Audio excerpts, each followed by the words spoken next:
আসসালামু আলাইকুম। আজকে জুমার দিন গেল। সৌদি আরবে দেখেন জুমার দিন রাস্তাঘাট কত ক্লিয়ার থাকে।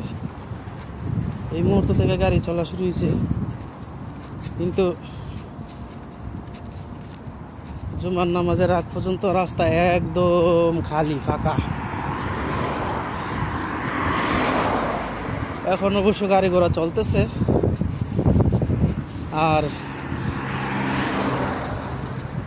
প্রায় 6 মাস পরে আজকে আমি জুমার নামাজে গেলাম।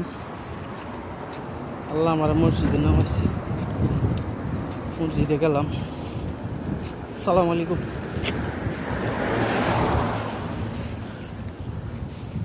আজকে 6 মাস পরে মসজিদে গেলাম জুমার নামাজ পড়তে।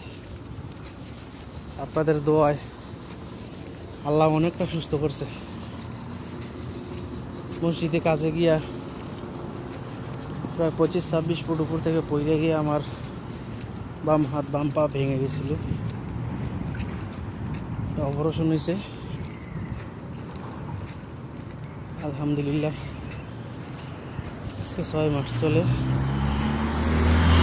এখন মোটামুটি অনেক সুস্থ। আল্লাহ অনেক সুস্থ করছে, দোয়া করবেন শীঘ্রই যেন আমি কাজে জয়েন দিতে পারি। দোয়া করবেন।